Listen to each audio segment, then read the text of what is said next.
గౌరవనీయులు chairman and CEO ReNew Shri Sumant Sinha గారు, co founder ReNew Shrimati Vaishali Nigam Sinha గారు, స్థానిక శాసనసభ్యులు గౌరవనీయులు విజయ్ కుమార్ గారు,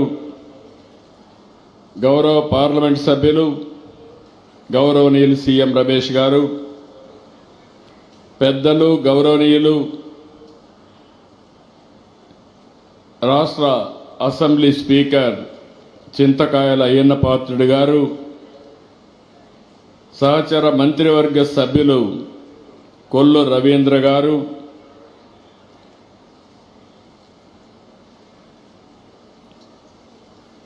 గౌరవనీయులు పంచకర్ల రమేష్ బాబు గారు, గౌరవ శాసనసభ్యులు సూర్యనారాయణ నాగ సన్యాసిరాజు గారు, బండారు సత్యనారాయణమూర్తి గారు, గౌరవనీయులు కొడతాల రామకృష్ణ గారు, గౌరవ శాసన మండలి సభ్యులు వేపాడు చిరంజీవి గారు, సెక్రటరీ యువరాజు గారు, జిల్లా కలెక్టర్ విజయకృష్ణన్ గారు, వేదికపై నుండే పెద్దలు, ఈరోజు ఒక మంచి కార్యక్రమానికి వచ్చిన అందరికీ మనస్ఫూర్తిగా నమస్కారాలు, అభినందనలు, శుభాభినందనలు. అనకాపల్లి జిల్లాను మళ్లీ అదృష్టం వరించింది. భారీ పెట్టుబడులతో అనకా జిల్లా అదరగొడతా ఉంది. భవిష్యత్తులో అనకాపల్లి జిల్లా భారతదేశంలోనే నెంబర్ 1 జిల్లాగా తయారవుతుంది. మొన్నని 1,36,000 కోట్ల పెట్టుబడి పెట్టి Arcelor Mittal Nissan India steel ప్లాంట్కి శంకుస్థాపన చేసుకున్నాం. నెల రోజులే ఈరోజు మళ్ళీ రాంబిల్లులో భూమి పూజ చేశాం. రెన్యూ ఎనర్జీ గ్లోబల్ రాంబిల్లులో 5,400 కోట్ల రూపాయలు పెడుతుంది. 6.5 ఇన్గాట్ వేఫర్ ప్లాంట్ ఏర్పాటు చేస్తుంది. అదే మరి 125 మెగావాట్లు hybrid captive renewable power project కోసం 1,200 కోట్లు పెడతారు. 2,100 మందికి డైరెక్ట్ గా ఎంప్లాయ్మెంట్ వస్తుంది. నేను ఒక్కటి అనకాపల్లి జిల్లాలో ఉండే మీ అందరికి హామీ ఇస్తున్నా. ఒకప్పుడు హైదరాబాద్ పక్కన రంగారెడ్డి జిల్లా ఉండేది చుట్టూరు. ఆ రోజు రంగారెడ్డి జిల్లా సమైక్య ఆంధ్రప్రదేశ్లోనే అత్యంత వెనుకబడిన జిల్లా. ఈరోజు హైదరాబాద్ రంగారెడ్డి జిల్లా దేశంలోనే అత్యంత ధనిక జిల్లా. ఎన్నేళ్లంటే 25 ఏళ్లు. ఇప్పుడు విశాఖపట్నం ఉంది. విశాఖపట్నం మొత్తం కూడా పూర్తిగా ఇండస్ట్రీస్ వచ్చాయి. ఏదైనా పెట్టుబడులు వస్తే అవన్నీ అనకాపల్లి జిల్లాకే వస్తాయి. ఇది మరో రంగారెడ్డి జిల్లాగా తయారు చేసే బాధ్యత నాదని మీ అందరికీ హామీ ఇస్తున్నాం. ఈరోజు ఇక్కడ చూశారు రెన్యూ సంస్థ chairman. Real I'm appreciating Sinhaji. His industrial journey is very, very inspiring. I know his father. Yashwant Sinhaji was a Union Finance Minister during Vajpayee period.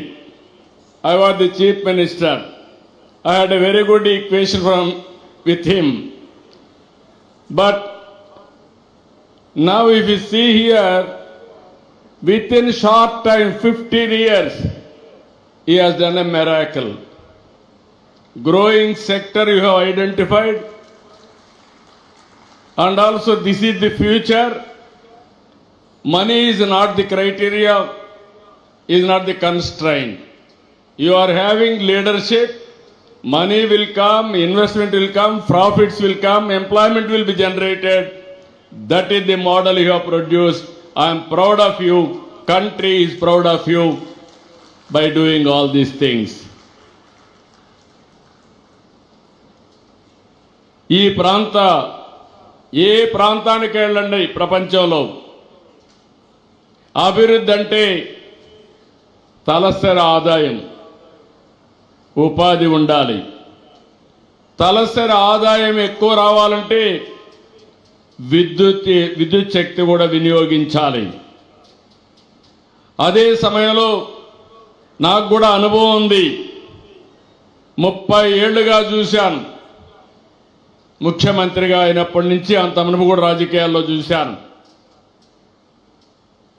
నేను చూసినప్పుడు అభివృద్ధి అనేది శ్రద్ధ పెట్టి చేస్తే ఏదైనా సాధ్యం. మిమ్మల్ని అందరినీ మనస్ఫూర్తిగా అభినందించాలి. 2024 ఎన్నికల కంటే ముందు 1924 ఏం జరిగిందో ఈ రాష్ట్రంలో మీరు చూశారు. విధ్వంసం, ఎక్కడ చూసినా అభివృద్ధి ఆగిపోవడం, అనేక సమస్యలు వచ్చాయి. ఆ రోజు నేను మా మిత్రుడు పవన్ కళ్యాణ్ గారు ఇద్దరం కలిసి ఆలోచించాం. ఈ రాష్ట్రాన్ని పునర్నిర్మాణం చేయాలి, పూర్వ వైభవం తేవాలి, కలిసి పోటీ చేయాలని నిర్ణయించి ఆ రోజు కలిసి పోటీ చేస్తే ఆ రోజు మేము ఇచ్చిన హామీ ఒకటే, సంక్షేమం ఇస్తాం, అభివృద్ధి చేస్తాం, సుపరిపాలన తెస్తామని చెప్పాం. మీరు నమ్మారు. ఈ అనకాపల్లి జిల్లాలో కానీ విశాఖపట్నంలో కానీ అన్ని సీట్లు ఎన్డీఏ అభ్యర్థుల్ని గెలిపించారంటే అది మీరు చూపించిన చొరవ. ఆ రోజు మేమిద్దరమే కాకుండా ఈ దేశానికి సరైన నాయకత్వం నరేంద్ర మోడీ గారిని నమ్మాం. ముగ్గురం కలిసి ఎన్డీఏ ఫామ్ చేశాం. దాని ఫలితమే ఈరోజు మీరు చూస్తే రాష్ట్రంలో పెద్ద ఎత్తున అభివృద్ధి కార్యక్రమాలు జరుగుతున్నాయి. సిఐ పార్ట్నర్షిప్లో ఎనర్జీ, రెన్యూ ఎనర్జీ రాష్ట్రంలో మీరు ఒకటే గుర్తుపెట్టుకోవాలి. ఈరోజు సిన్హా గారు ఇక్కడ ఉన్నారు. 82,000 కోట్ల రూపాయలు ఈ రాష్ట్రంలో పెట్టుబడులు పెట్టడానికి ముందుకు వచ్చారు. మీరందరూ కూడా గట్టిగా చప్పట్లు కొట్టి అభినందించండి.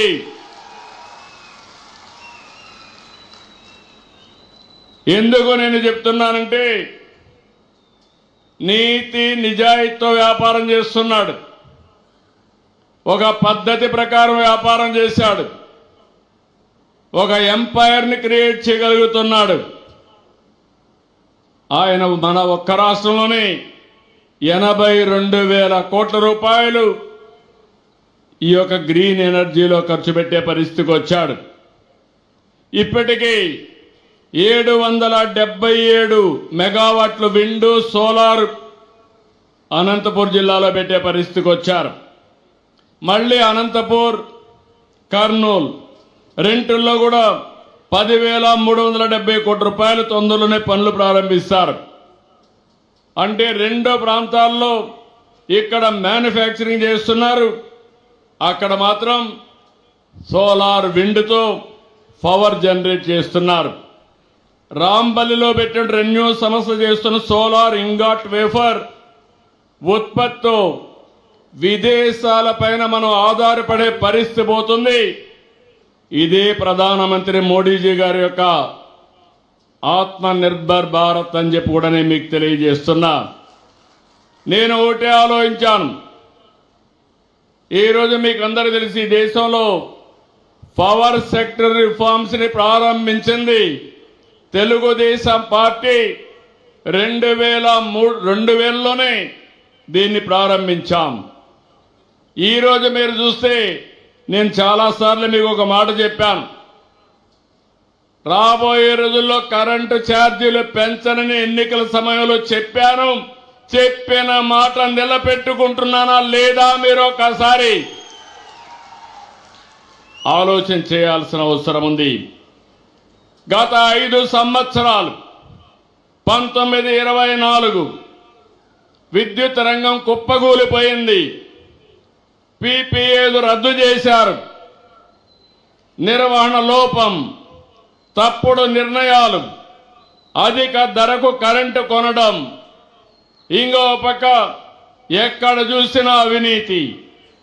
ఇలాంటి అనాలోచిత నిర్ణయాల వల్ల కరెంటు వాడుకోకుండా ఉచితంగా సోలార్ వల్ల కరెంటు వస్తే దాన్ని వాడుకోకుండా క్యాపిటల్ కాస్ట్ మీద 9,000 కోట్ల రూపాయలు చెల్లించే పరిస్థితికి వచ్చారు. ప్రజా ధనాన్ని దుర్వినియోగం చేశారు. అంతేకాకుండా ఈరోజు 1924లో విద్యుత్ సంస్థలపైన 1,12,000 కోట్ల రూపాయలు భారం మోపారు. 9 సార్లు కరెంటు ఛార్జీలు పెంచారు. మీ మీద 32,000 కోట్ల రూపాయలు భారం వేసే పరిస్థితికి వచ్చారు. నేను 2024లో వస్తానే ఆలోచించాను. మనం చేయాల్సింది తక్కువ ఖర్చుతో కరెంటు ఉత్పత్తి చేయాలి. ఏమేం మార్గాలు ఉన్నాయని ఆలోచించాను. దీనికి గ్రీన్ ఎనర్జీ ఒక మార్గం. అందుకే కేంద్రం 500 గిగావాట్లు కరెంటు ఉత్పత్తి చేయాలని గ్రీన్ ఎనర్జీలో లక్ష్యంగా పెట్టుకుంటే మనం 160 గిగావాట్లు రెన్యూవబుల్ ఎనర్జీకి ముందుకు పోతున్నాం.